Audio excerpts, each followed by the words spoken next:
Merry Christmas, dear televiewer, and thanks for keeping the rendezvous for the news today. Let's go right away and get the news around Cameroon and the world. December is a time of the year when many people in Cameroon and around the world get into holiday festive mood. Few days to the celebration in the economic capital of Cameroon, Douala, the market trend is observed to be timid. Most toys, Christmas trees and decoration gadgets are available but lack customers. According to these vendors, economic hardship and the coronavirus pandemic has slowed down activities as a whole, making it difficult for parents to afford these goods. The closure of borders has also contributed to the modest turnout as prices have skyrocketed, chasing away parents. They, however, express optimism, hoping more and more clients will come over as Christmas and New Year draws near. With this, Christmas may be bleaker than usual this year for an average Cameroonian, reason being a harsh economic downturn from the coronavirus pandemic, curbing the acquisition of toys and gifts.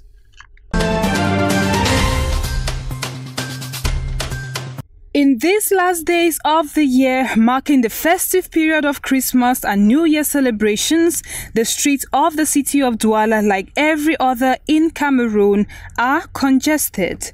As celebrations approach and are just few hours away, last-minute preparations from decorations to shopping are underway.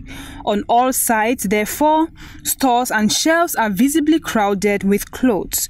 While some stores are focused on the sales of clothing and shoes for little girls in particular, others have their focus on boys rather.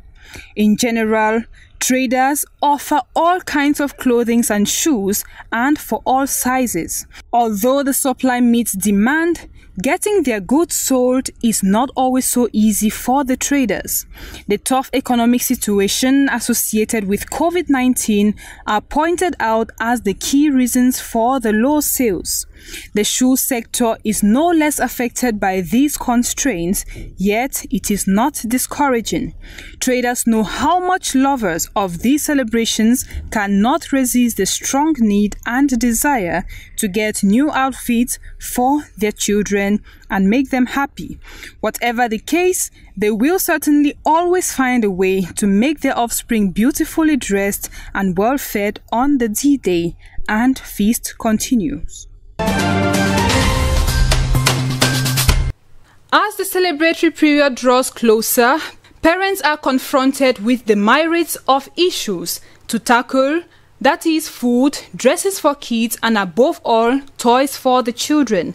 These issues are complicated further by the current economic hardship everyone is going through, a situation which parents blame on the coronavirus crisis. The question at stake is the type of toy parents should buy for their children.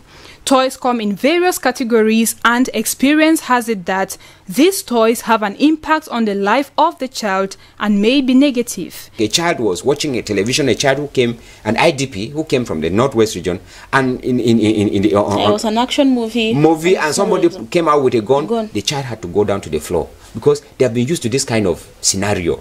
So imagine such a child who will see his classmate or his mate in the quarter playing with a toy gun. That child's mind goes back to the, to what he has been living in the Northwest or Southwest region. And that trauma continues in the child's mind. On the other hand, these toys can be of an important need in the life of the children. It's just the joy of the children.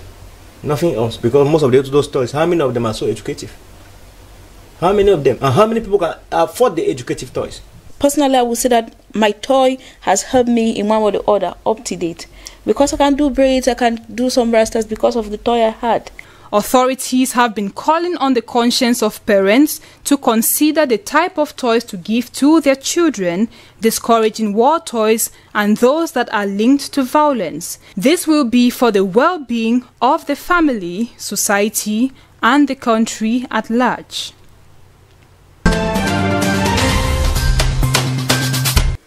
There would be no ghost towns in Bamenda in 2021. This is the declaration of Paul Achumbong, City Mayor of the Bamenda City Council, to the population on December 23, 2020. 2021, we will not let any shop be closed. So the ghost town ends with 2020.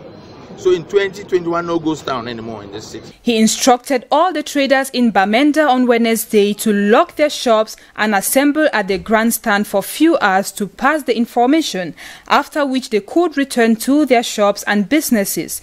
The city mayor added that as from January 2021, anybody who would defy his instructions and fail to open their shop on Mondays would face the law. While promising to cripple ghost towns, Mayor Achumbong called on the support of the population, who also have a key role to play.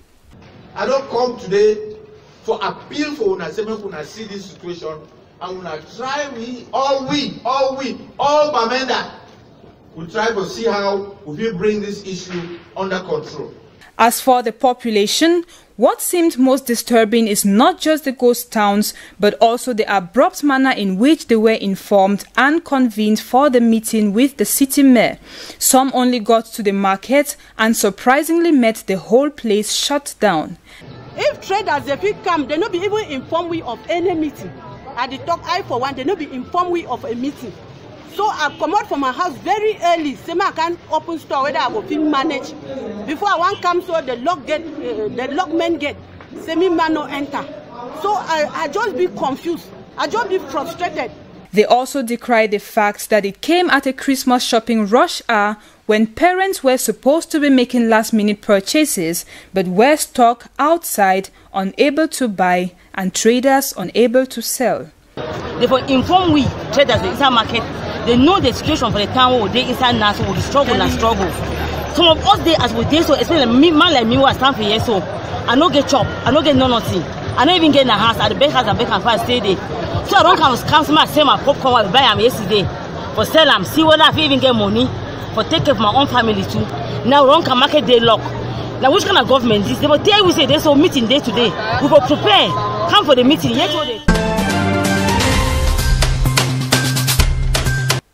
out of Cameroon, Friday, December 25 is the last day of campaigning for Sunday's presidential and legislative elections in the Central African Republic against a backdrop of uncertainty and tension.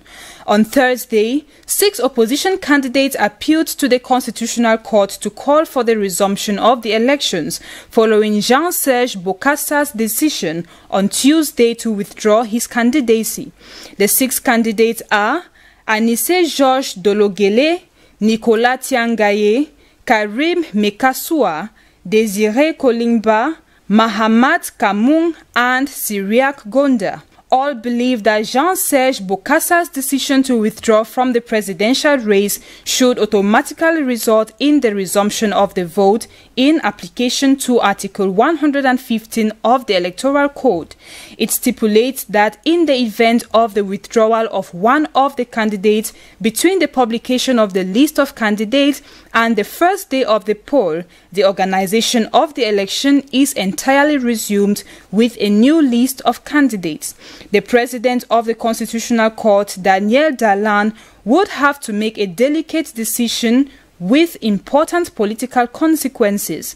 For a week, calls for technical postponement of the ballot have multiplied due to violence in the country and its consequences on preparations for the vote.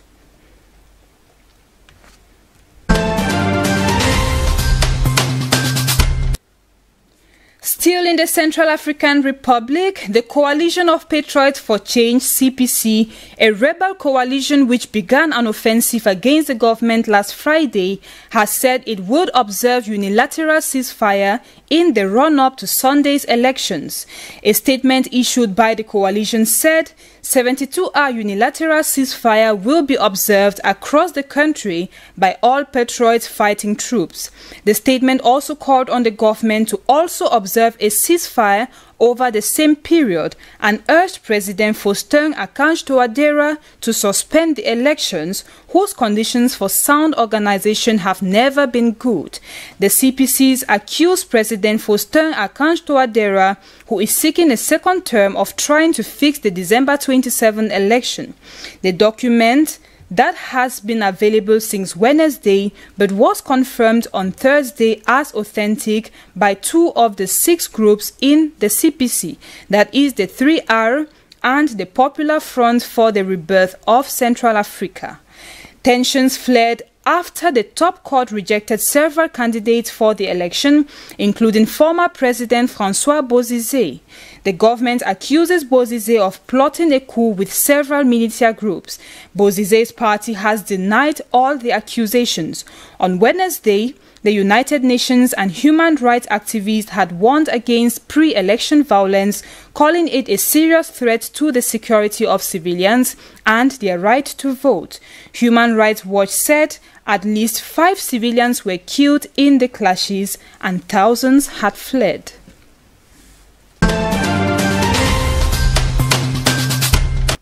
In Nigeria, another new variant of the novel coronavirus seems to have emerged, the head of Africa's disease control body said on Thursday, cautioning more investigation was needed. The new discovery comes as similar variants were announced in Britain and South Africa, causing international travel restrictions being redeployed as the world enters the festive season. Dr. John Nkengasong, head of Africa CDC, said it is a separate lineage from the UK and South Africa. The alert about the apparent new variant was based on 2 or 3 genetic sequences, Nkengasong said, and South Africa's alert late last week were enough to prompt an emergency meeting of the Africa CDC this week. The variant was found in 2 patient samples collected on August 3 and October 9 in Nigeria's Osun State, according to a working research paper seen by the Associated Press. In the past week, Nigeria reported a 52% increase in cases of coronavirus and South Africa a 40% increase.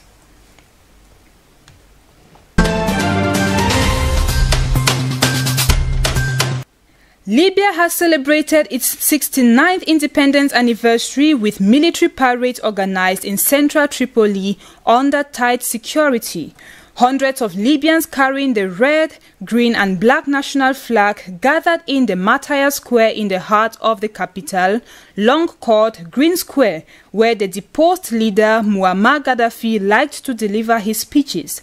Banned from traffic the day before, the authorities deployed police vehicles and set up platforms where speeches and patriotic songs were to follow before the usual fireworks display at nightfall. The head of the Government of National Unity, GNA, Fayez al-Sarraj, and members of his cabinet, all of whom wore face masks because of the pandemic, attended the midday police and military parade. Independence Day, proclaimed by King Idris on December 24, 1951, returned to the official calendar in 2012. Since then, the country has plunged into chaos and is today torn between 2 rival camps. The GNA is based in Tripoli and backed by the UN, and one led by Eastern Commander Marshal Khalifa Haftar. A ceasefire signed in October under the auspices of the United Nations and generally respected since then has allowed the rival parties to return to the negotiating table.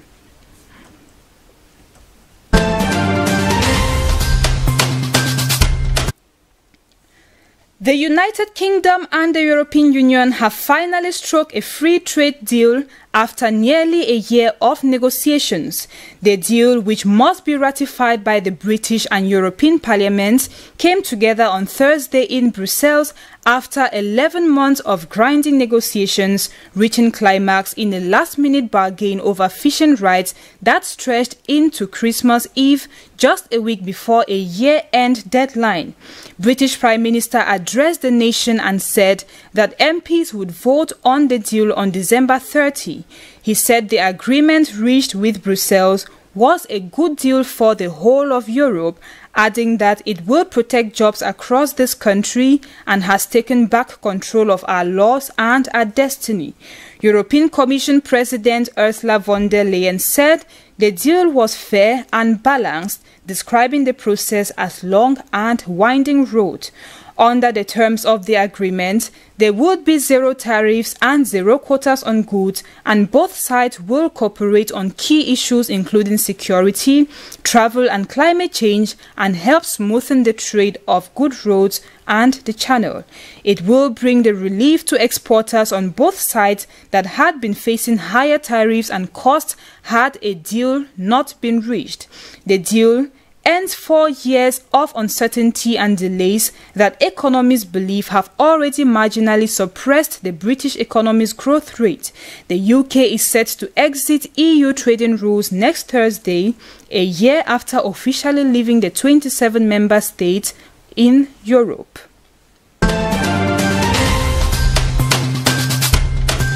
Iraq's government has recently devalued the local currency, the Iraqi dinar, by more than 20%. It is the biggest currency devaluation against the dollar since the 2003 fall of Saddam Hussein. Prices of everyday goods and services have suddenly skyrocketed, fueling fear and anger amongst many Iraqis who have spent decades struggling to survive financially.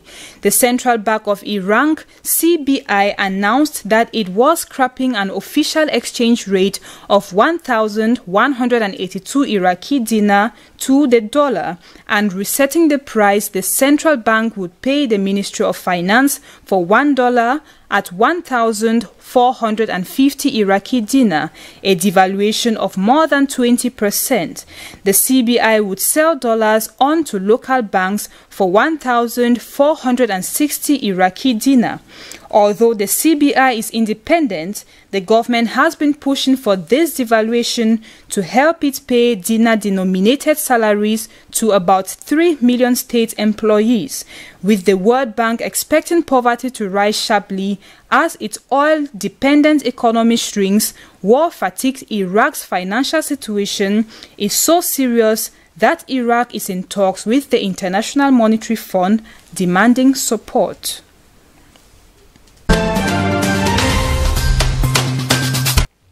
France's top health authority has formally approved the Pfizer-BioNTech COVID-19 vaccine, giving the green light to the nationwide vaccination campaign that is to start on the 27th of December.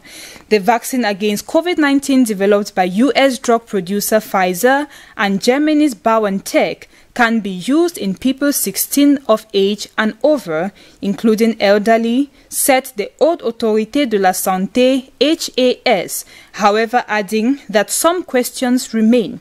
The HAS says that 2 doses applied over a period of 21 days have a 95% effectiveness against symptoms of the virus, while minor side effects like pain at the place of injection, tiredness and headaches may occur. The health authority pointed out that it is still awaiting more detailed data on how effective the vaccine would be for over 75-year-olds and under 16-year-olds. It also said it was not clear how effective the vaccine would be against new mutations of the virus. The French authorities are concerned that the holiday period could see a new spike in infections after the country's total COVID-19 death toll went above 60,000 last week. They said late Tuesday that nearly 12,000 new cases had been reported in the previous 24 hours and 386 deaths. A vaccination campaign is to start on Sunday with the elderly people affected by other illnesses, and people who are likely to be exposed to the pandemic, such as doctors and hospital staff, amongst the first to get the COVID-19 shot, the government has said. And that's the end of today's edition of the news. Thanks for watching. Enjoy the rest of your evening and Christmas in the company of programs on DBS TV.